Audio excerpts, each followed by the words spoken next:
नमस्ते। आज हम बात करेंगे एक ऐसी नदी की जो सिर्फ पानी का बहाव नहीं बल्कि करोड़ों लोगों के लिए जिंदगी है। तो चलिए आज गंगा के शानदार सफर पर निकलते हैं, इसके ग्लेशियर से लेकर समंदर तक। 2525 किलोमीटर, जी हाँ, इतनी लंबी है गंगा नदी। जरा सोचिए, ये कितना बड़ा फासला है। ये वो सफर है जो ये महान नदी तय करती है। लेकिन सवाल ये उठता है कि आखिर एक नदी कैसे पूरे के पूरे सब कॉन्टिनेंट की लाइफलाइन बन जाती है। इसका जवाब हमें मिलेगा इसकी अपनी यात्रा में, इसके बर्फीले सोर्स से लेकर विशाल समंदर में मिलने तक के इस सफर में। तो इस कहानी की शुरुआत होती है ऊंचे बर्फीले पहाड़ों से, हिमालय से, जहां गंगा का जन्म होता है। अब यहाँ एक मजेदार बात है, गंगा नदी शुरू में गंगा कहलाती ही नहीं है। जी, जब ये गंगोत्री ग्लेशियर से निकलती है तो उस धारा को कहते हैं भागीरथी। फिर देवप्रयाग में ये भागीरथी नदी एक और बहुत बड़ी नदी अलकनंदा से मिलती है, और बस यही वो पॉइंट है, वो पवित्र संगम जहां से इस नदी को अपना नाम गंगा मिलता है। तो असल में गंगा का जन्म यहीं से होता है। तो अब पहाड़ों से उतरकर गंगा भारत के विशाल मैदानों में आती है, वो इलाका जिसे देश का दिल यानी हार्टलैंड भी कहा जाता है। इसका सफर उत्तराखंड से शुरू होता है, फिर ये उत्तर प्रदेश, बिहार और पश्चिम बंगाल से होकर गुजरती है, और जहां जहां से जाती है वहां अपने साथ जिंदगी और खुशहाली लेकर आती है। और यह सफर सिर्फ जमीन पर नहीं होता, ये तो संस्कृति का भी सफर है। सोचिए, हरिद्वार, प्रयागराज, वाराणसी, पटना और फिर कोलकाता, ये सारे बड़े और ऐतिहासिक शहर इसी नदी के किनारे बसे हैं, और हर शहर इसकी अपनी एक कहानी सुनाता है। अब देखिए, गंगा का यह सफर अकेला नहीं है। रास्ते में बहुत सारी छोटी बड़ी नदियां, जिन्हें हम सहायक नदियां या ट्रिब्यूटरीज कहते हैं, इसमें आकर मिलती हैं। ये नदियां ही हैं जो गंगा में मिलकर उसे और भी विशाल और भी बड़ा बना देती हैं। गंगा में दोनों तरफ से नदियां आके जुड़ती हैं।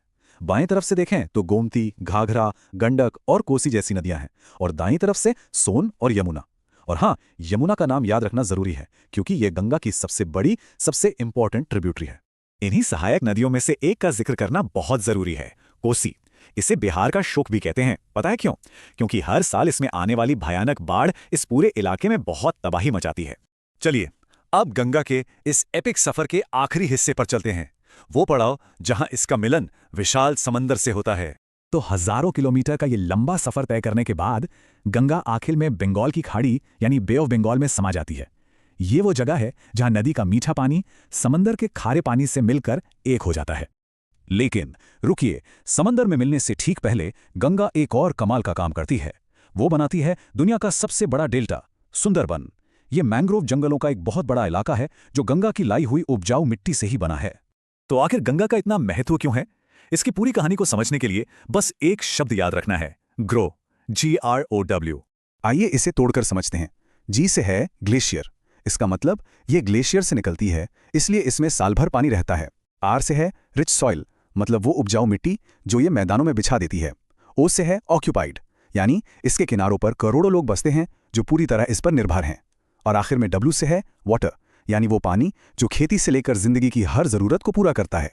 तो हमने क्या क्या सीखा? पहली बात, प्रयागराज में गंगा और यमुना का संगम एक बहुत ही पवित्र जगह है। दूसरी बात, भारत के जो उपजाऊ उत्तरी मैदान हैं, उनकी नींव ही गंगा है। और सबसे जरूरी बात, ये सिर्फ पानी का बहाव नहीं है, ये हमारी संस्कृति और आस्था का एक जीता जागता प्रतीक है। तो आखिर में एक सवाल पर सोचते हैं कि कैसे एक नदी की कहानी असल में एक पूरी की पूरी सभ्यता की कहानी हो सकती है।